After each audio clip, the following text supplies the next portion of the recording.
प्रिय विद्यार्थियों, मैं Vimlesh Gupta, Manak Nagar railway inter college RDC Lucknow की ओर से आप सभी का हाई स्कूल की ट्रिग्नोमेट्री में स्वागत करता हूं। विद्यार्थियों, इसके पहले आपने भाग 1 के माध्यम से त्रिकोणमिति का परिचय के जो मूलभूत नियम थे, सिद्धांत, फार्मूले, वो आपने सीखा। आज के इस वीडियो में मैं आपको भाग 2 के माध्यम से त्रिकोणमिति के परिचय में शेष जो टॉपिक बचे हुए हैं उनको कवर करने वाला हूँ। तो विद्यार्थियों, स्टार्ट करते हैं आज का ये सेशन। और ट्रिग्नोमेट्री का ये महत्वपूर्ण सेशन बोर्ड के लिए महत्वपूर्ण हमेशा रहता है, तो इसको आप ध्यान से देखें और हर चीज़ को समझें।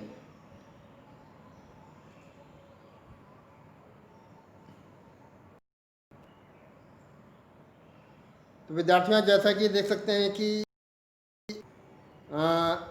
ट्रिग्नोमेट्री अर्थात त्रिकोणमिति आपके हाई स्कूल के बोर्ड के परीक्षा में इकाई 5 के अंतर्गत आपको कुल 12 अंक का महत्वपूर्ण योगदान देने वाला है। और जैसा कि आप जानते हैं कि इसके पहले के वीडियो में मैंने त्रिकोणमिति का परिचय के शुरुआत के जो टॉपिक्स थे, समकोण त्रिभुज के न्यून कोण के जो त्रिकोणमितीय अनुपात, साइन कॉस टैन इत्यादि, इसको मैंने आपको बताया हुआ है। ठीक है। और आज का ये जो वीडियो है विशेष रूप से 0 और 90 के जो ट्रिग्नोमेट्रिक रेशियोज हैं इनको हमें देखना है, इनके मान देखने हैं। और मान विशेष रूप से 0, 30, 45, 60, 90 आज इतना होना है। और जैसा कि आप देख सकते हैं इकाई नंबर 5 में त्रिकोणमिति के परिचय के अलावा नंबर 2 पे है त्रिकोणमिति सरल समीकरण, ओके, जो कि आप बाद में देखेंगे। नंबर 3 पे है हाइट एंड डिस्टेंस। यहाँ से एक बड़ा क्वेश्चन हर साल बोर्ड में आता है विद्यार्थियों, तो आपको इसकी भी तैयारी करनी होगी। लेकिन ऊंचाई और दूरी और बाकी आप टॉपिक तभी अच्छा सीख पाएंगे जब आपका बेसिक कॉन्सेप्ट क्लियर होगा। तो आज के इस वीडियो में हम लोग बहुत ही महत्वपूर्ण टेबल, जिसको हम लोग त्रिकोणमितीय अनुपात का टेबल कहते हैं, सारणी कहते हैं, तो उसके लिए विभिन्न कोणों के मान देखने वाले हैं। ठीक है। तो आगे बढ़ते हैं विद्यार्थियों। और जैसा कि आप देख सकते हैं कि यहाँ पे त्रिकोणमितीय अनुपात शो किए गए हैं। ओके। तो पहले मैं इसको एक बार फिर से रिपीट कर देता हूँ, और हालांकि आपने इसके पहले वीडियो में देखा हुआ है इसको। ओके। तो ध्यान दें कि जैसा कि आप देख सकते हैं कि यहाँ पे कुल 6 ट्रिग्नोमेट्रिक रेशियोज शो किए गए हैं, 6 त्रिकोणमितीय अनुपात दिखाए गए हैं, जिसमें साइन, कॉस, टैन, कॉट, सेक, कॉसेक, कुल 6 अनुपात शो किए गए हैं। और इनके जो मान हैं भुजाओं के आधार पे आप देख सकते हैं कि साइन का जो फॉर्मूला है लंब बटे कर्ण के फॉर्म में, कॉस का जो फॉर्मूला है आधार बटे कर्ण के फॉर्म में, टैन का जो फॉर्मूला है लंब और आधार के फॉर्म में, कॉट का फॉर्मूला आधार बटे लंब, सेक का फॉर्मूला कर्ण बटे आधार, और कॉसेक का फॉर्मूला कर्ण बटे लंब। तो कुल ये 6 अनुपात आपने पिछले वीडियो में ध्यान से देखा, सीखा। और आज के इस वीडियो में हम लोग इसके जो अनुपात के जो विशेष कोणों के मान होते हैं वो देखने वाले हैं। तो विद्यार्थियों, आगे बढ़ते हैं। और एक बार पुनः हम लोग समकोण त्रिभुज राइट एंगल ट्रायंगल की तरफ निगाह डाल लेते हैं विद्यार्थियों, क्योंकि आपका जो ट्रिग्नोमेट्री है पूरा इसी पे बेस है, राइट एंगल ट्रायंगल पे। आपने इसके पहले देखा था कि जो है त्रिभुज भुजाओं के आधार पे या कोणों के आधार पे किस प्रकार से विभाजित किया गया है। और भी आप देख सकते हैं अपने स्क्रीन पे एक राइट एंगल ट्रायंगल, एक समकोण त्रिभुज। ओके। और समकोण त्रिभुज का मतलब होता है कि कम से कम एक एंगल 90 होना चाहिए, minimum 1 angle should be of 90 degree. Okay. तो ये एंगल देखिए यहाँ पे शो किया गया है, ये 90 डिग्री का है। और 3 भुजाएं आपको दिखाई पड़ रही हैं, ए बी, बी सी और ए सी या सी ए। ठीक है। एक एंगल 90 का हो गया, बाकी भुजाएं देखिए 5, 12, 13 इस फॉर्म में दिखाई गई हैं। तो ये प्रॉपर्टी आपको मालूम होना चाहिए। With in single angle should be 90 degree, should be right angle triangle, समकोण त्रिभुज होता है। और इसी समकोण त्रिभुज के जो प्रॉपर्टीज है हम लोग को यहाँ पे ट्रिग्नोमेट्री के माध्यम से समझनी है। तो जिस त्रिभुज का एक कोण समकोण हो विद्यार्थियों, जिस त्रिभुज का एक कोण समकोण हो 90 डिग्री हो उससे हम लोग समकोण त्रिभुज कर सकते हैं। ओके, तो समकोण त्रिभुज की जब चर्चा होती है तो निश्चित रूप से एक प्रमेय दिमाग में आता है, वो है पाइथागोरस प्रमेय। तो आपको पाइथागोरस प्रमेय का ज्ञान भी भली भांति होना चाहिए, उसका एप्लीकेशन कैसे करना है उसका भी नॉलेज आपको होना चाहिए। तो अभी मैं आपको दिखा देता हूँ पाइथागोरस थ्योरम, और इसका फॉर्मूला भी शो कर दूंगा अभी। और जैसा कि आप देख सकते हैं कि एक पाइथागोरस थ्योरम शो की गई है आपके स्क्रीन के ऊपर, और इसमें देखिए 3 भुजाएं शो की गई हैं। और एक बार पुनः आप देख लें कि एंगल बी जो बना है ये 90 डिग्री है। ओके, और उसके अलावा एक एंगल और भी है ए के फॉर्म में। तो अगर मैं ए लेके चलता हूँ, एंगल ए या कोण ए लेके चलता हूँ, तो ये भुजा लंब हो जाएगी, नीचे ये भुजा आधार और ये भुजा कर्ण, ट्यूनियल्स। Okay, this is the perpendicular, this is the hypotenuse and this is the base. तो 3 भुजाएं इस प्रकार से एक समकोण त्रिभुज का निर्माण करती हैं। और इसमें एक बहुत ही महत्वपूर्ण प्रमेय पाइथागोरस प्रमेय का इस्तेमाल करके तमाम जो टेक्निकल प्रॉब्लम्स होती हैं, दिक्कतें होती हैं, जो सवाल होते हैं, उनको आप बहुत ही आसानी से लगा सकते हैं। तो विद्यार्थियों, आपने सीख लिया कि जो है आपको ये ध्यान देना है कि अगर आप एंगल ए ले चलते हैं, नीचे वाला एंगल, मैं इसको थोड़ा और ऊपर ले जाऊँ और इसको आपको दिखा दूँ। एक्चुअली विद्यार्थियों, जब आप एंगल ए की बात करते हैं तो ये भुजा लंब होती है, ये आपको ध्यान रखना है, ठीक है ना। मैं फिर बोल रहा हूँ कि अगर आप एंगल ए की बात करेंगे तो ये भुजा क्या होगी, लंब, ये आधार और ये कर्ण, ठीक। और यदि आप भुजा सी की यदि आप बात करते हैं कोण सी की, तो उस कंडीशन में इसके सामने की भुजा ये हो जाएगा आपका लंब, ये आधार और ये कर्ण। तो ये चीज़ आपको बहुत ही अच्छी प्रकार से आना चाहिए, नहीं तो निश्चित रूप से सवाल जो है बोर्ड में आप जो लगाएंगे तो गड़बड़ हो जाएगा। क्योंकि हो सकता है कि शुरुआत में ही बहुविकल्पी में ही आपको जो है ट्रिग्नोमेट्री का कोई ना कोई क्वेश्चन मिल जाएगा, तो वहाँ भी आपको पाइथागोरस थ्योरम का एप्लीकेशन, उसको अप्लाई करना कैसे करना है, ये आपको मालूम होना चाहिए। और ये तभी क्लियर हो पाएगा जब आपको तीनों भुजाओं में डिफरेंस क्या है, उसमें क्या अंतर है, वो अच्छी प्रकार से मालूम हो जाए। तो विद्यार्थियों, आपने ये पाइथागोरस थ्योरम के लिए पहले ट्रायंगल चेक कर लिया है, तीनों भुजाएं कैसे आपको चेक करनी है आपने वो जान लिया है। अब मैं आपको प्रमेय दिखा देता हूँ। और जैसा कि आप देख सकते हैं कि इसमें एक ट्रायंगल बनाया गया है और भुजाएं ए बी सी के फॉर्म में दिखा के एक संबंध शो किया गया है। तो देखिए एक ट्रायंगल बना है, ट्रायंगल मैं ऐसे दिखा दूँ, उसको दिखा देता हूँ ए बी सी फॉर्म में, A B and this is the C. ये भुजा ए शो की गई है, ये बी है और ये सी हो जाएगा। और इन तीनों में ये संबंध को दर्शाता है, अर्थात लंब, आधार, कर्ण। ओके, ध्यान से देखेंगे एक बार फिर से, लंब, आधार, कर्ण। Okay, perpendicular, base and hypotenuse, इन तीनों भुजाओं में संबंध पाइथागोरस प्रमेय होती है। तो निश्चित रूप से आप जानते हैं कि लंब का स्क्वायर प्लस आधार का स्क्वायर बराबर कर्ण का स्क्वायर, ठीक है ना। लंब का वर्ग धन आधार का वर्ग बराबर कर्ण का वर्ग। तो वही चीज़ यहाँ पे शो किया गया। देखिए विद्यार्थियों, ए क्या है, लंब हो जाएगा, बी क्या है, आधार हो जाएगा, और सी क्या है, कर्ण हो जाएगा। तो इस प्रकार से तीनों भुजाओं का जो संबंध होता है लंब, आधार, कर्ण का, वो एक प्रमेय के नाम से, जिसको हम लोग पाइथागोरस प्रमेय कहते हैं, उस नाम से जानी जाती है। और निश्चित रूप से ये आपके न्यूमेरिकल्स में इम्पोर्टेंट होने वाला है। देखिए विद्यार्थियों, आज का जो मेन सेगमेंट है, मेन ट्रिग्नोमेट्रिक रेशियोज है। और फॉर स्पेसिफिक विशिष्ट कोणों के लिए आपको त्रिकोणमितीय अनुपात का अध्ययन करना है। और जैसा कि आप सारणी में देख सकते हैं कि यहाँ पर जो एंगल दिए गए हैं उसमें 0, 30, 45, 60, 90, आज के इस सत्र में हम लोग इन 5 एंगल का विशेष अध्ययन करने वाले हैं, कैसे निकलते हैं ये भी आपको थोड़ा बताया जाएगा। और फिर इसको आपको याद भी कर लेना है, क्योंकि टेबल निश्चित रूप से बोर्ड में कहीं ना कहीं आपको मिल जाती है। ओके, तो लेट अस बिगिन, स्टार्ट करते हैं विद्यार्थियों। और जैसा कि आप देख सकते हैं कि जो है बाएं हाथ से यहाँ पे एंगल्स मतलब कोण, और ये रेशियोज मतलब ये साइन कॉस वगैरह दिखाए गए हैं। एंगल्स इधर शो किए गए हैं और रेशियोज इधर शो किए गए हैं। ओके, 6 अनुपात हैं, आपको बताने की आवश्यकता नहीं है।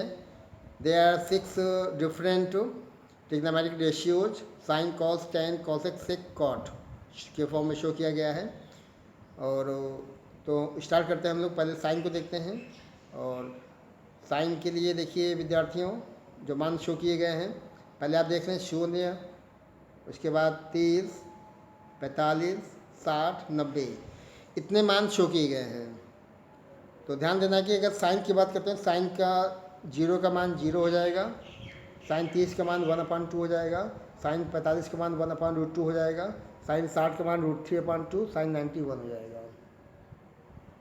ओके, उसके बाद कॉस पे आ जाए।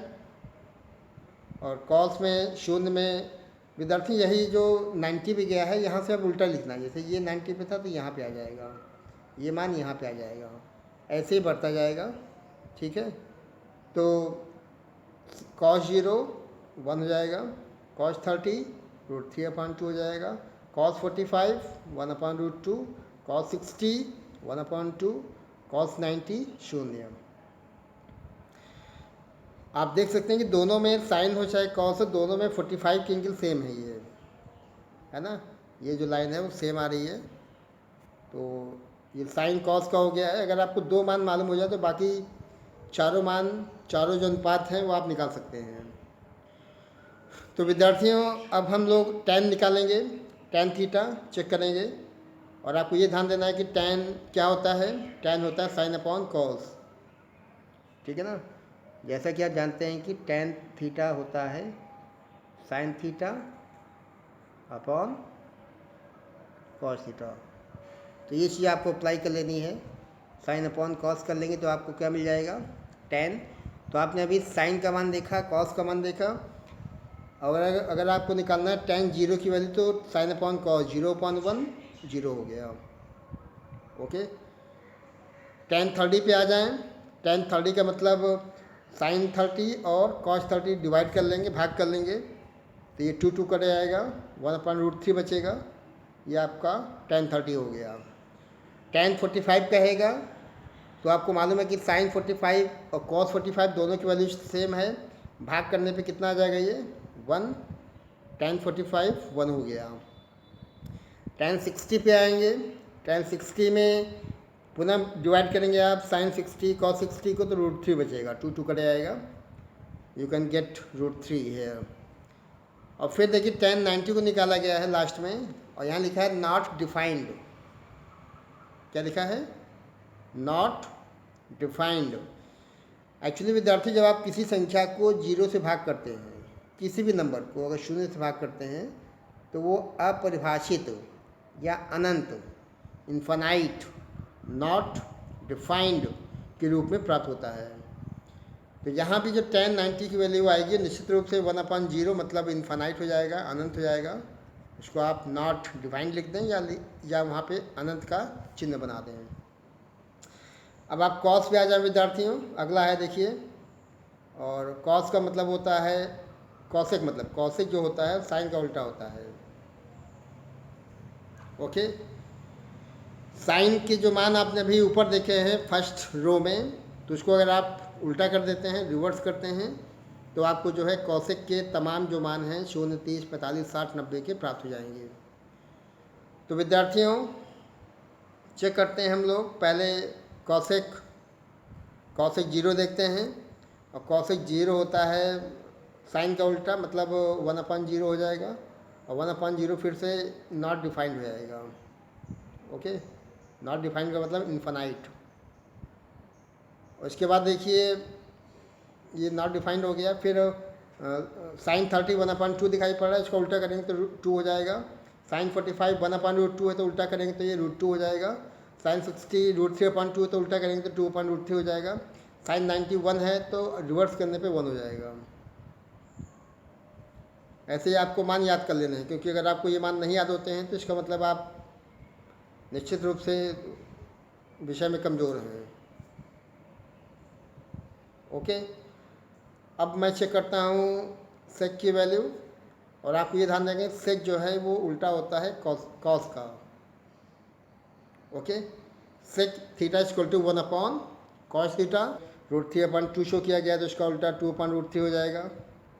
सेक 45 1/√2 का रिवर्स करेंगे तो √2 हो जाएगा। ओके, और सेक 60 1/2 का रिवर्स करेंगे तो 2 हो जाएगा।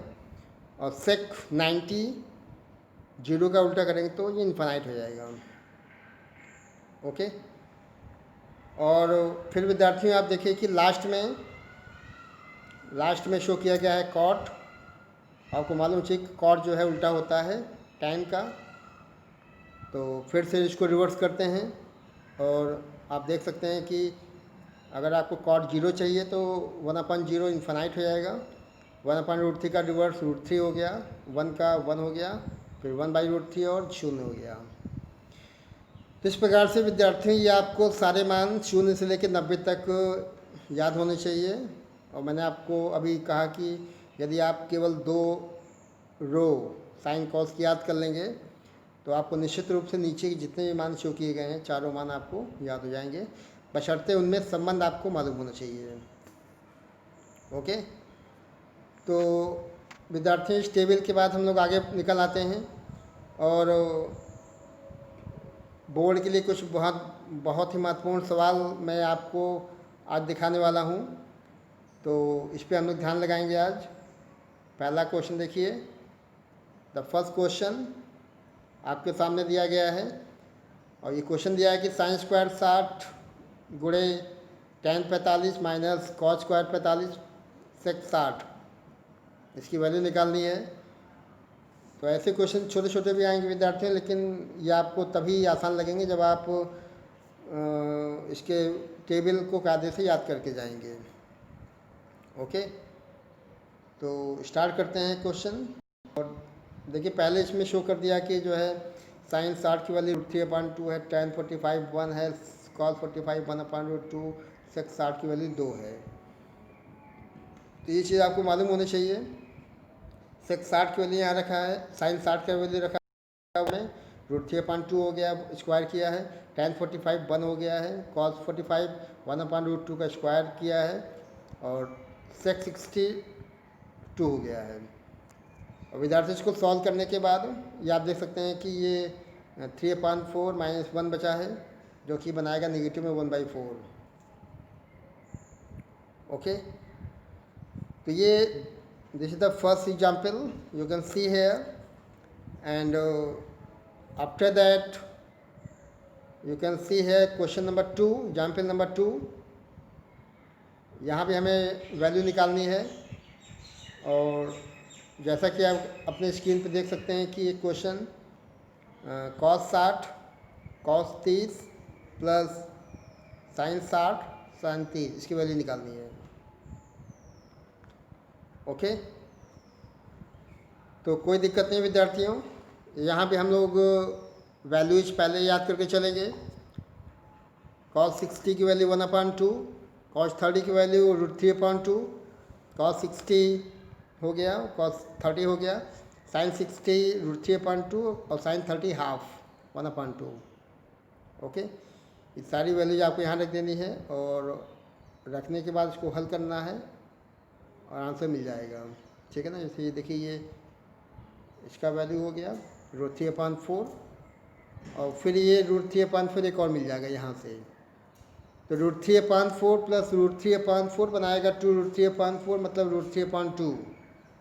ओके, तो ये क्वेश्चन देखिए आसानी से निकल गया है, और ये क्वेश्चन आपको तभी आसान लगेंगे जब आपको ट्रिग्नोमेट्रिक रेशियोज भली प्रकार से याद रहेंगे। ओके, तो क्वेश्चन नंबर 3 पे आते हैं विद्यार्थियों। क्वेश्चन नंबर 3, और क्वेश्चन नंबर 3 देखिए इस प्रकार से शो किया गया है। इसमें आपको शो करना है कि cos square 60 equal to 2 cos square 30 minus 1, ये आपको दिखाना है, मतलब प्रूफ करना है। तो इसका तरीका क्या है चेक करें। ऐसे क्वेश्चन में आपको LHS और RHS लेके चलना होगा। LHS का आप मान निकालेंगे और वो मान आपके RHS के मान के बराबर होना चाहिए। अगर बराबर है इसका मतलब करेक्ट है। ओके, तो आप देख सकते हैं कि LHS में शो किया गया है cos 60 होता है 1/2, ये हो गया, कुछ नहीं करना पड़ा। RHS पे आ जाएं। RHS में लिखा है 2 cos स्क्वायर 30 माइनस 1, cos 30 √3/2 होता है, स्क्वायर कर लेंगे तो ये आएगा 3/4, और उसको हल करने पे हाफ यहाँ में निकल रहा है, ये देखिए 3/2 में 1 गया, दिस इज अगेन 1/2। ओके, तो सवाल देखिए ये था विद्यार्थियों, कुछ नहीं करना पड़ा, केवल LHS में आपने cos 60 टेबल से याद किया होगा, वो दिखा दिया। RHS में आपने ये मान रखा cos 30 की वैल्यू, इसको हल किया, हल करने पे 1/2 फिर से आ गया। तो आप देख सकते हैं कि जो मान LHS का है वही मान RHS का भी निकल रहा है। ओके, दोनों वैल्यू सेम आ रही हैं, LHS और RHS, both values are same. तो हम कह सकते हैं कि दोनों पक्ष जो हैं बराबर हैं, LHS बराबर RHS। ठीक है, क्वेश्चन नंबर 4 पे आ जाएं। क्वेश्चन 4 में देखिए A का मान दिया 30 डिग्री और आपको दिखाना है sin 3A इस फॉर्म में। ठीक है, ध्यान दें, क्वेश्चन ये दिया गया है, A का मान दिया 30 डिग्री, तो दिखाना है कि sin 3A बराबर 3 sin A minus 4 sin cube A। Actually विद्यार्थी ये फार्मूला होता है, sin 3A का फार्मूला होता है, cos 3A का फार्मूला, हालांकि अब आपके बोर्ड में 10th में नहीं है, इसको आप अगले स्तर पे जब जाएंगे 11th में 12th में वहाँ पढ़ेंगे। sin 2A cos 3A sin 3A tan 3A cot 3A tan 2A cot 2A, कई फार्मूले थे, लेकिन अब यहाँ पे केवल आपको इस सवाल को निकालना है इस एंगल के बिहाफ पे। ओके, मतलब अगर ये फार्मूला सही है तो निश्चित रूप से LHS और RHS को हल करने पे दोनों पक्ष बराबर होने चाहिए। तो पहले मैंने LHS ले लिया है, LHS में sin 3A लिखा, और sin 3A का मतलब 3 × 30 मतलब 90, sin 91 हो गया। RHS लेके चलेंगे, RHS में देखिए 3 sin A minus 4 sin cube A, again put the value of angle A 30 degree, तो 3 sin 30 minus 4 sin cube 30, sin 30 half होता है, रखा है, इसको हल किया है, 1/2 का क्यूब किया तो 1/8 हो गया है, और इसको हल करने पे 3/2 माइनस 1/2 1 आ गया, देखिए यहाँ भी। तो निश्चित रूप से ऐसे क्वेश्चन आपको तैयार कर लेने हैं जहाँ पे कोई एंगल दे देगा, वो एंगल के बिहाफ पे किसी फार्मूले का आपको परीक्षण करना पड़ेगा कि वो जो सूत्र दिया गया है वो सही है कि गलत है। तो अभी आपने देखा कि LHS में भी 1 निकल रहा है, RHS में भी 1 निकल रहा है, LHS बराबर RHS। ये क्वेश्चन नंबर आपका 4 हो गया है। अब क्वेश्चन 5 पे आ जाए विद्यार्थियों। क्वेश्चन 5 में देखिए, क्वेश्चन 5 शो किया गया है, A का मान दिखाया गया है और tan 2A निकालना है। ऐसे क्वेश्चन बहुविकल्पी में या एक ही नंबर में कहीं न कहीं आपको दिखाई पड़ेगा, ठीक है ना। तो विद्यार्थियों A का मान 30 दिया है, tan 2A आपको निकाल लेना है। सिंपल क्वेश्चन, A का मान अगर एंगल A का मान 30 दिया है तो पहले आपको 2A निकाल लेना है। 2A का मान हो जाएगा 2 × 30 मतलब 60 डिग्री, आपको tan 60 निकालना है, और tan 60 निकालने के लिए आपको टेबल याद होनी चाहिए, और टेबल में tan 60 की वैल्यू कितनी थी, √3।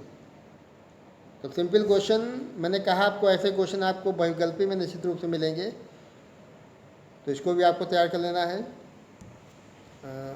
अगला देखिए क्वेश्चन नंबर 6 आ गया। क्वेश्चन नंबर 6 में A का मान दिया 60, B का मान दिया 30।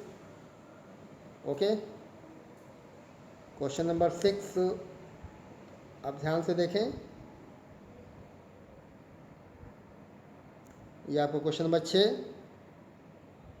ए का मान दिया है 60 डिग्री, बी का मान दिया है 30 डिग्री। तो दिखाना है sign A cos B plus cos A sine B बराबर साइन ए प्लस बी। विद्यार्थी ये भी एक फार्मूला, साइन ए प्लस बी का फार्मूला, और ये सब फार्मूले भी आगे आप देखेंगे अगले स्टेज में 11th में। साइन ए प्लस बी का फार्मूला ये हो जाएगा साइन ए माइनस बी में, यहाँ बीच में माइनस आ जाता है, ठीक है ना। और ऐसे ही कॉस ए प्लस बी होता है, cos A cos B minus sine A sine B, cos A minus B का फार्मूला भी बनता है इस प्रकार से। टेन ए प्लस बी का formula, tan A minus B का formula, cot A plus B, cot A minus B, कई फार्मूले बनते हैं। अभी हमें ये सत्यता दिखानी है कि ये जो दिखाया गया है एंगल ए और बी के लिए ये फार्मूला सही है। ओके तो एंगल ए आप देख सकते हैं कि एंगल ए का मान दिया है 60 डिग्री और एंगल बी का मान दिया है 30 डिग्री। ओके तो विद्यार्थी कुछ नहीं करना है, आपको बाएं पक्ष लेकर चलना है। बाएं पक्ष में ए और बी का मान बैठा दीजिए उसको हल कर लेंगे, कुछ ना कुछ मान निकलेगा। फिर RHS लेके चलना है, RHS में वो मान बैठा देना है और दोनों मान सेम होने चाहिए। तो ध्यान दें क्वेश्चन नंबर 6, ए का मान हो गया, बी का मान हो गया। ये आपका बाएं पक्ष देखिए लिखा हुआ है, वो बाएं पक्ष में लेके चला हुआ है। इसमें ए का मान 60 कर लिया, बी का मान 30, sine 60 cos 30 plus cos 60 sine 30। Sine 60 √3/2 होता है, कॉस 30 भी √3/2 होता है, साइन 30 1/2 होता है, कॉस 60 1/2 होता है। तो यहाँ से 3/4 और 1/4 बन गया, जो कि निश्चित रूप से 1 आएगा। तो विद्यार्थी ये बाएं पक्ष हो गया है। अब आपको दाएं पक्ष लेके चलना है RHS। RHS में लिखा है साइन ए प्लस बी। तो निश्चित रूप से आपको पहले ए और बी का मान यहाँ बैठा देना है। ए का मान 60, बी का मान 30, साइन 90 हो गया, साइन 90 साइन 91 हो जाएगा। दोनों पक्ष देखिए बराबर हो गए, कोई असुविधा नहीं होनी चाहिए। ओके नाउ क्वेश्चन नंबर 7 पे आ जाएं।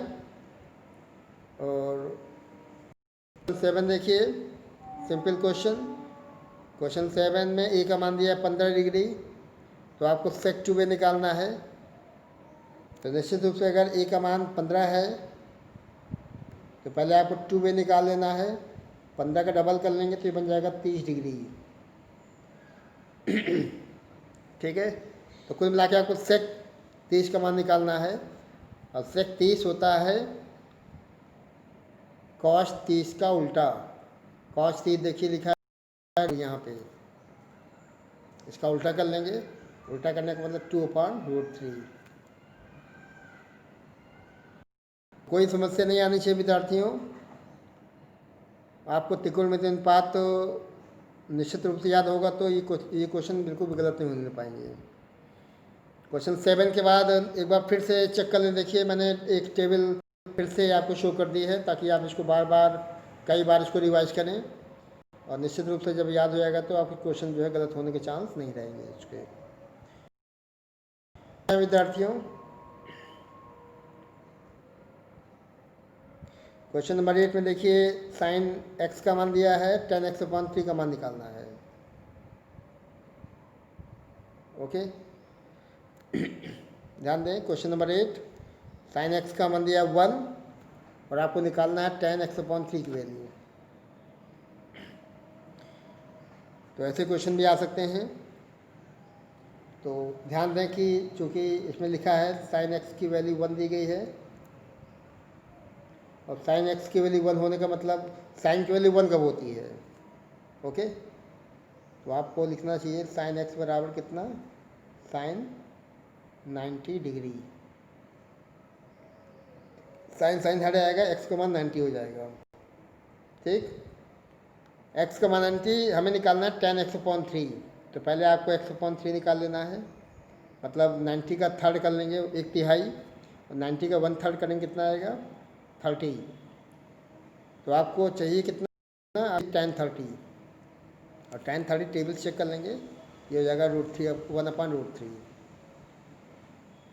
ओके तो पहले जो क्वेश्चन का हिंट दिया गया था उससे आपने पहले x की वैल्यू निकाल ली, और x की वैल्यू निकालने के बाद सेकेंड पार्ट में जो पूछा गया है वहाँ इसको आप पुट कर देंगे तो निश्चित रूप से सवाल का सही जवाब आपको मिल जाएगा। क्वेश्चन नंबर 9 हो गया विद्यार्थियों। क्वेश्चन 9 पे आ जाएं। क्वेश्चन 8 हो गया। आइए क्वेश्चन 9 चालू होना है। देखिए बढ़िया सवाल, बड़ा है थोड़ा। इसमें कुछ मान दिखाए गए हैं, कुछ मान पूछे गए हैं। क्वेश्चन नंबर 9, साइन ए प्लस बी का मान 1 दिया है, कॉस ए माइनस बी का मान √3/2 शो किया गया है, और यहाँ से आपको ए और बी का मान निकाल लेना है। तो साइन ए प्लस बी का मान 1 देने का मतलब है कि साइन का मान 1 कब होता है? तो साइन का मान 90 पे 1 होता है। ओके, ऐसा करने के बाद आप जो है दोनों पक्षों में साइन को हटा सकते हैं, काट सकते हैं, और ए प्लस बी का मान 90 हो जाएगा। ठीक है, उसके बाद देखिए दिखाया गया कॉस ए माइनस बी की वैल्यू दिखाई गई है √3/2। तो कॉस की वैल्यू √3/2 कब होती है? cos 30 पे होती है।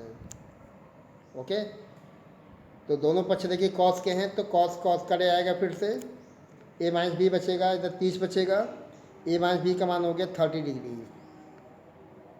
और आपको पूछा गया है ए और बी का मान, मतलब ए और बी का मान आपको निकाल लेना है विद्यार्थियों। तो कोई समस्या नहीं है।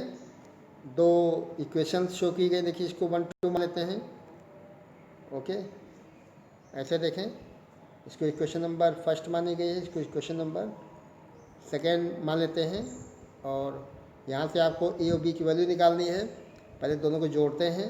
जोड़ने का मतलब ये बी बी कट आएगा, ए 2a बन जाएगा। 2a बराबर 90 30 120, इसका आधा कर लेंगे तो ए मिल जाएगा। ए का मान हो जाएगा 60 डिग्री। कितना आ गया है? 60। ए का मान कहीं रख दें, यहाँ रख दें या नीचे रख दें, कहीं भी रख दें, तो इससे बी का मान मिल जाएगा।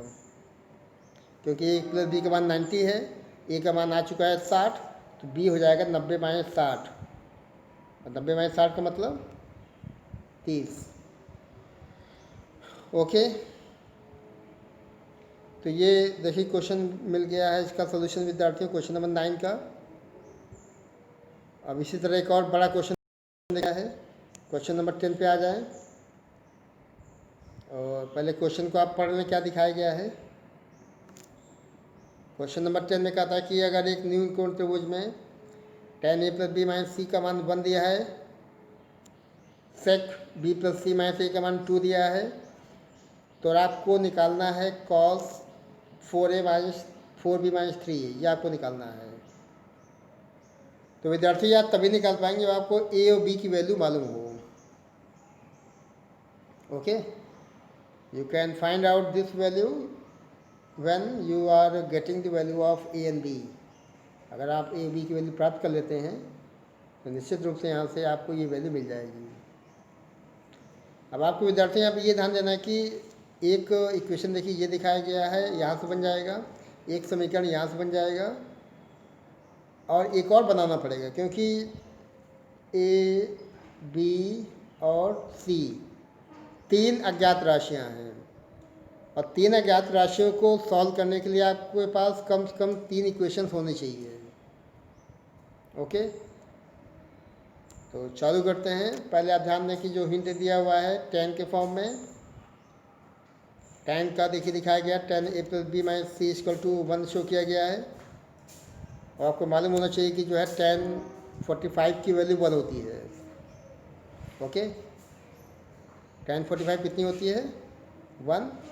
और दोनों पक्षों में tan tan कट जाएगा, तो a + b - c की वैल्यू 45 हो गई, इक्वेशन नंबर फर्स्ट। ओके, फिर दिखाया गया sec की वैल्यू b + c - a = 2 दिखाया गया है। तो sec की वैल्यू 2 कब होती है? sec 60 पे होती है। ऐसा करने पे ये दोनों पक्षों में sec कट जाएगा, b + c - a की वैल्यू 60 हो जाएगी, इक्वेशन नंबर सेकेंड। ओके, आपने देखा 2 इक्वेशन बन चुके हैं, एक ये है फर्स्ट के फॉर्म में, एक बना है ये सेकेंड के फॉर्म में।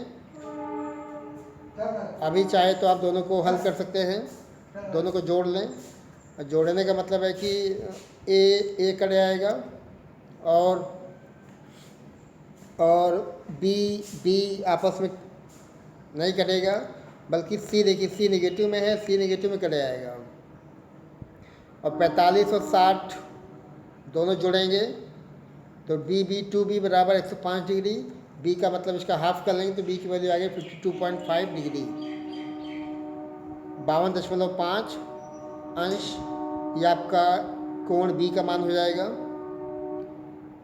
अब आपको बाकी मान भी निकालने हैं, तो इसके लिए जैसे यहाँ दिखाया गया, देखिए विद्यार्थियों, इसमें इसको घटाया गया है।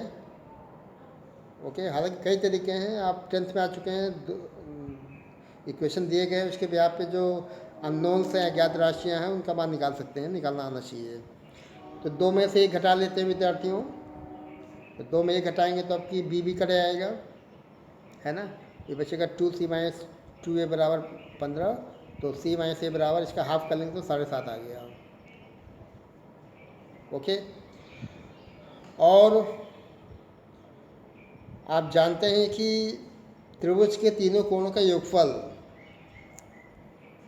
ओके, मैंने आपको पहले कहा कि क्वेश्चन नंबर 1, 2 के फॉर्म में आपने बना लिया है, लेकिन इससे बात बनेगा नहीं। एक समीकरण और आपको बनाना पड़ेगा जहाँ पे आपको कोण A, कोण B और कोण C तीनों को जोड़ के 180 भी दिखाना पड़ेगा, और फिर इक्वेशन नंबर 3 मानते हुए तीनों को हल करेंगे।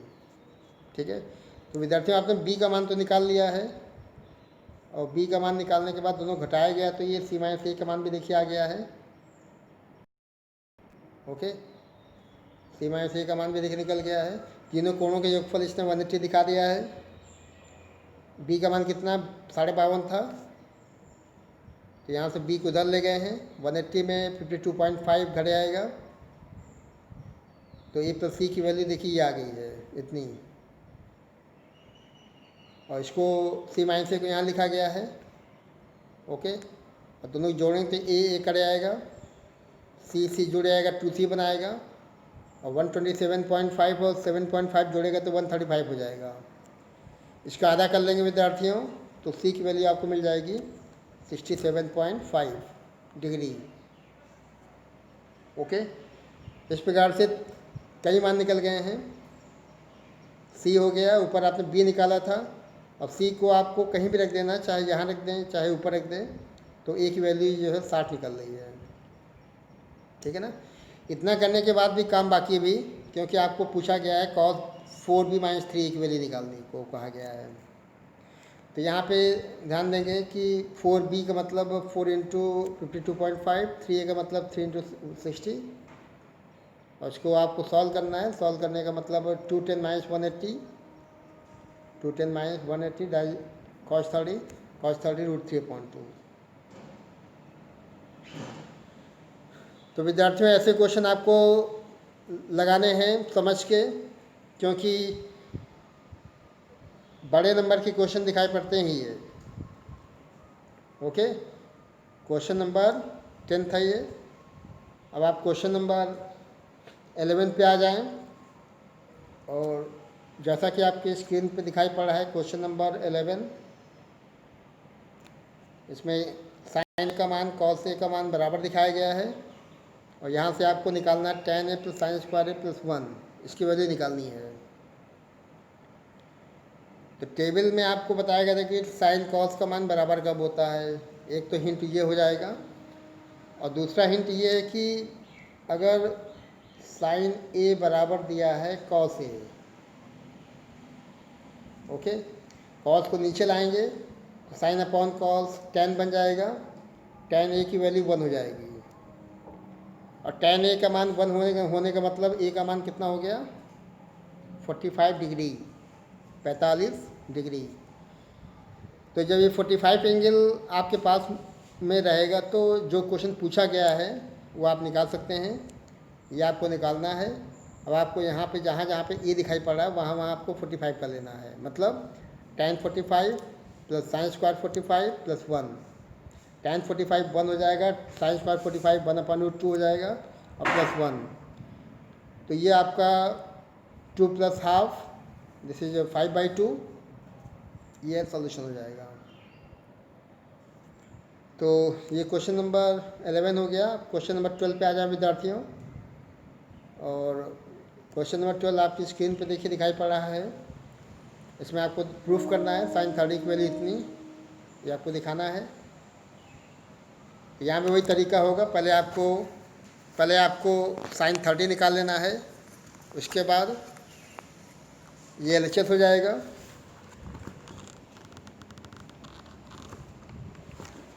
LHS में साइन 30 की वैल्यू 1/2 देखिए आ गया है।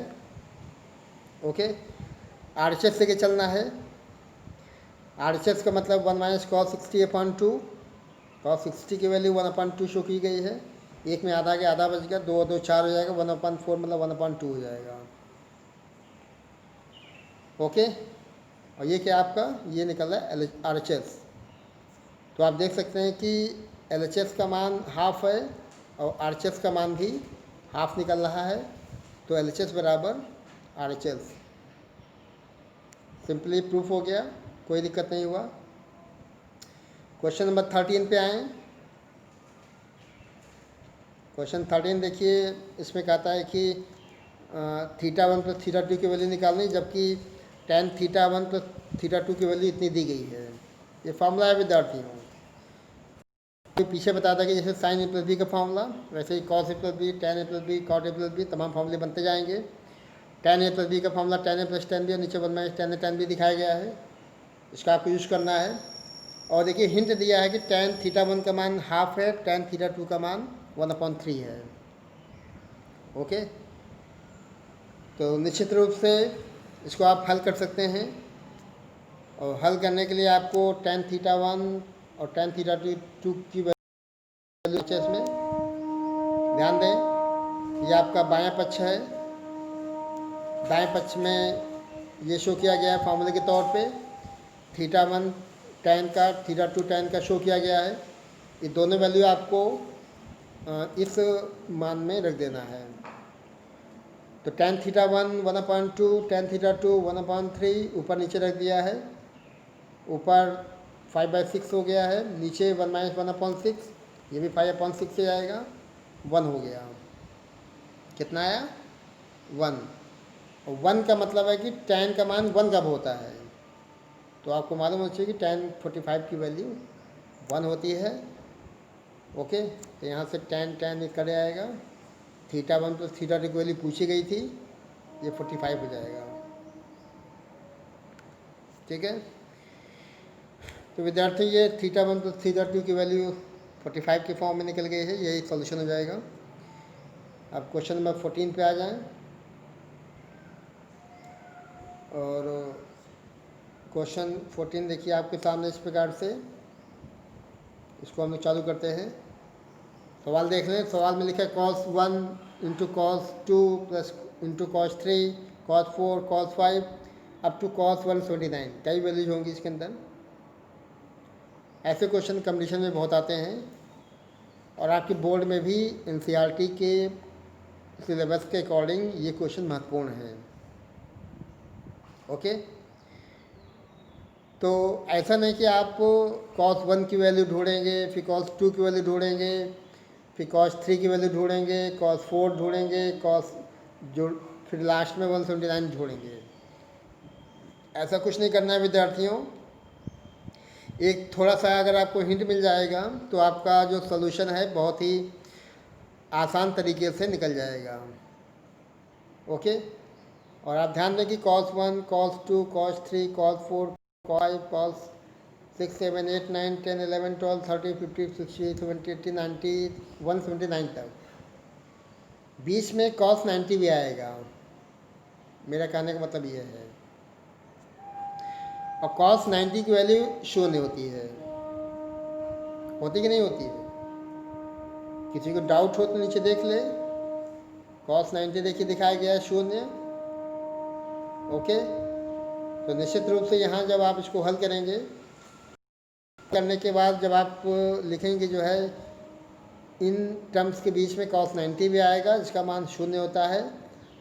और किसी भी मान को अगर शून्य से गुणा करते हैं तो वो शून्य ही देगा। ओके, तो निश्चित रूप से ये जो वैल्यू आपको पूछी गई है, इसकी वैल्यू कितनी हो जाएगी? शून्य। बहुविकल्पी क्वेश्चन ऐसे आ सकते हैं विद्यार्थियों। ओके, तो तैयार रहना है कि किस प्रकार से शॉर्ट तरीके से आप इसको हल करें, और आंसर आसानी से समय के अंदर आ जाए। ठीक है, तो सारा कमाल इस टेबल का है विद्यार्थियों। टेबल आपको मैं फिर एक बार दिखा देता हूँ। एक बार फिर इसको आप ध्यान में बसा लीजिए और इसको याद कर लेना है। इसको बार बार लिख के प्रैक्टिस करें, तभी आपका भला हो सकता है। ठीक है, यह आपको पूरी टेबल याद होनी चाहिए, इसलिए मैं इसको बार बार दिखा रहा हूँ। इसको बार बार लिख के देखें, कोशिश करें, निश्चित रूप से याद हो जाएगा। अब कुछ क्वेश्चन देखिए अलग टाइप के दिखाए गए हैं, इनको भी देखते हैं। ये आपका क्वेश्चन नंबर, ये tan a का मान देखिए दिखाया गया है और ये आपको मान निकालना है। tan a का मान दिया a/b और ये वैल्यू आपको निकालनी है। ओके, तो विद्यार्थियों tan a का मान शो किया गया है और उसके बिहाफ पे आपको निकालना है b sin a minus a cos a और नीचे b sin a plus a cos a, इसकी वैल्यू पूछी गई है। तो इसके कई तरीके हैं। एक तो तरीका है कि tan a का मान दिया गया है, उसमें साइन कॉस का पूछा गया है, तो पहले आप एक ट्रेंगल बना लें और ट्रेंगल बनाने के बाद, चूँकि tan का मतलब होता है लंब बटे आधार, लंब का मान a हो जाएगा, आधार का मान b हो जाएगा, तो आपको कर्ण निकाल लेना है। एक तो तरीका वो है। जब कर्ण निकल जाएगा तो निश्चित रूप से साइन a का मान लंब बटे कर्ण, कॉस a का मान आधार बटे कर्ण रख करके इसको हल करते जाएंगे तो इसका सॉल्यूशन हो जाएगा। देखिए ऐसे निकाला गया है। और एक तरीका मैं आपको बता रहा हूँ इस प्रकार से, उसको भी समझ, उसको ट्राई करें फिर मुझे बताएं, ध्यान दें। इसमें देखिए ये टर्म दिया गया हुआ है। ओके, इसमें लिखा b sin a minus a cos a और नीचे लिखा है b sin a plus a cos a। तो क्यों ना ऊपर नीचे cos a से भाग कर लिया जाए, ये बनेगा b tan a ऊपर, ओके, और माइनस a ये ऊपर हो गया और नीचे b tan a और प्लस का a। क्या किया विद्यार्थियों, मैंने ऊपर नीचे जो है cos a से भाग कर लिया है, साइन में भाग किया तो tan हो जाएगा, cos में भाग किया तो 1 हो जाएगा, है ना। अब आपको tan a जहाँ पे वहाँ पे a/b कर लेना है। ओके, जैसे यहाँ पे tan दिख रहा है, यहाँ tan दिख रहा है, इन दोनों में क्या करना है, tan a के स्थान पे आपको a/b कर लेना है और इसी को हल करने आना है। ठीक है, तो जैसे b into a/b minus a और नीचे b into a/b plus a। यहाँ से b कट जाएगा, यहाँ से b कट जाएगा, ऊपर बचेगा a माइनस a और नीचे बचेगा 2a। ऊपर क्या बचा, a माइनस a, नीचे बचेगा 2a। तो निश्चित रूप से ऊपर 0 आ गया, नीचे 2a बचा, दैट इज 0। ओके, तो देखिए यहाँ भी वही चीज़ निकाली गई है। तो ऐसा नहीं कि एक किसी भी सवाल लगाने के एक ही विकल्प हों, कई ऑप्शन हो सकते हैं। There can be different options for solve any question. तो इस सवाल को आप लगाएं, जो तरीका यहाँ बताया गया उसके अलावा जो मैंने बताया दोनों। अब देखिए बच्चों, ये विद्यार्थी कुछ कंफ्यूज लग रहा है इस सवाल को देख के। इसमें न्यून कोण थीटा का मान निकालना है, जिसके लिए ये प्रतिबंध दिखाया गया है। You have to find value of theta. Okay, तो आपको यहाँ से थीटा की वैल्यू निकाल लेनी है और थीटा की वैल्यू निकालने के लिए देखते हैं विद्यार्थियों क्वेश्चन 16। तो इस सवाल को लगाने का एक तरीका ये है कि आप क्रॉस कर लें। जैसे ये पद दिया हुआ है, क्रॉस कर लेंगे तो ये ऊपर जाएगा, ये पद ऊपर चला जाएगा, यहाँ पे तिरछा गुणा कर लेंगे, हल करते जाएंगे, थोड़ा बड़ा हो जाएगा। एक मैं आपको बताना चाहूँगा थ्योरम, इसको कहते हैं कंपोनेंडो एंड डिविडेंडो थ्योरम। इसको लिखा जाता है योग अंतर अनुपात का नियम, योगांतरानुपात का नियम, ठीक है। और इस नियम के हिसाब से अगर ए अपॉन बी दिया है इधर और सी अपॉन डी दिया है इधर, तो ये हो जाता है ए प्लस बी अपॉन ए माइनस बी बराबर सी प्लस डी अपॉन सी माइनस डी। तो इस थ्योरम को अप्लाई करेंगे आप तो ये सवाल बहुत आसानी से निकल जाएगा। और देखिए इसी फॉर्म में दिखाया गया है। इस पूरे को आपको ए मान लेना है ऊपर वाले को, इसको पूरा को बी मान लेना है, इस पूरे को सी मान लेते हैं, इस पूरे को डी मान लेते हैं। ओके, इतना मानने के बाद आप जब अप्लाई करते हैं कंपोनेंडो एंड डिविडेंडो थ्योरम, तो पहले इन दोनों को आपस में जोड़ना है ऊपर, फिर नीचे घटाना है। इन दोनों को ऊपर जोड़ना है, फिर नीचे घटाना है। ओके, तो देखिए ये मेथड अप्लाई किया गया है यहाँ पे, कंपोनेंडो एंड डिविडेंडो थ्योरम। तो इसको अप्लाई करने के बाद इन दोनों को पहले जोड़ लिया है, नीचे घटा लिया है, ब्रैकेट का ध्यान रखना है। और इसी प्रकार से आरएचएस में इन दोनों लिया है और नीचे घटा लिया है। ओके, जोड़ने पे देखिए ऊपर ये साइन साइन कर आएगा, और यहाँ जब चिन्ह आप बदलेंगे तो चिन्ह बदलने के बाद कॉस कॉस कर आएगा। ऐसे यहाँ पे देखिए रूट थ्री कर आएगा और नीचे 1 1 कर आएगा। बाएं पक्ष में 2 कॉस ऊपर बचेगा, लिख दिया।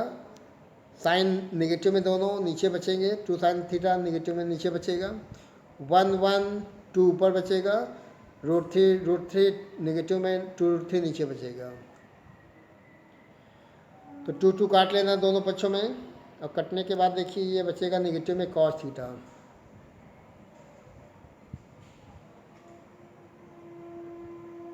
क्या बचा? ये बचेगा नेगेटिव में कॉस थीटा और नेगेटिव में 1/√3 यहाँ बच गया। दोनों पक्षों में नेगेटिव दिखाई पड़ा है, नेगेटिव हटा लेना है। कॉट की वैल्यू 1/√3 आ गई। कॉट की वैल्यू 1/√3 कब होती है? ये होती है 60 पे। तो थीटा का मान हो जाएगा 60 डिग्री। 60 डिग्री विद्यार्थी हो जाएगा, ठीक है। और ये सवाल आपका क्वेश्चन नंबर 16 था। 17 पे आ जाए विद्यार्थियों, एक दो क्वेश्चन और बचे हैं। क्वेश्चन 17 देखिए, सिंपल क्वेश्चन शो किया गया है और इसमें कहता है कि यदि tan θ/2 की वैल्यू √3 दिखाई गई है और थीटा जो है न्यून कोण है, मतलब थीटा का मान जो है 90 से कम है, तो यहाँ से आपको निकालना है 2 थीटा की वैल्यू। ओके, तो ये शो किया गया है और आपको मालूम होना चाहिए कि √3 की जो tan की वैल्यू होती है tan 60 के लिए होती है। दोनों में tan काट देंगे तो थीटा की वैल्यू देखिए यहाँ से मिल गया है कितना, 24 डिग्री। और आपको निकालना है 2 थीटा की वैल्यू, तो 24 का डबल कर लेंगे, 24 का डबल 48, तो 48 डिग्री आपको मिल जाएगा 2 थीटा की वैल्यू। क्वेश्चन नंबर 18 पे आ जाएं। लास्ट क्वेश्चन मेरे ख्याल से है, ये आखिरी क्वेश्चन है। ये आखिरी क्वेश्चन देखिए विद्यार्थियों आज का आपका क्वेश्चन नंबर 18, और यहाँ पे आपको इसकी वैल्यू निकालनी है। और 2 cos square 90 plus 4 cos square 45, tan square 60, 3 cosec square 60 plus 1 ऊपर दिखाया गया अंश में, और नीचे दिखाया गया 3 sec 60 minus 7/2 sec square 45 plus 2 cosec 30 minus 1। Okay, कुछ नहीं करना है, केवल आपको मान बिठा देना है। cos 90 यहाँ पे cos 90 शून्य होता है, cos 45 यहाँ रखना है, cos 45 1/√2 होता है, tan 60 1/√3 होता है केवल, cosec 60 2/√3 हो जाएगा, sec 60 2 हो जाएगा, sec 45 1/√2 और cosec 30 2 हो जाएगा। तो ये तमाम वैल्यूज जब आप नीचे रखेंगे, उसको हल करते जाएंगे, तो हल करते करते आपको सॉल्यूशन प्राप्त हो जाएगा। तो ये था आपका जो क्वेश्चन, आपने सारे मान यहाँ बैठा दिए हैं, इसको ये सॉल्व किया है। सॉल्व करने के बाद देखिए ये 5 निकल रहा है। ठीक है, तो विद्यार्थियों आज के लिए इतना ही। और मैं मानक नगर रेलवे इंटर कॉलेज से Vimlesh Gupta, 3 payable unit LCC Lucknow. Thanks for watching my video. आप सभी का बहुत बहुत धन्यवाद। तो वीडियो को आप कई बार देखें, सीखें, और विशेष रूप से जो टेबल बताई गई है उस टेबल पे आपको है विद्यार्थियों, और टेबल की मदद से आपको तमाम क्वेश्चन लगाना सीख। ठीक है, okay, thank you, thanks to all of you children, और जय हिंद।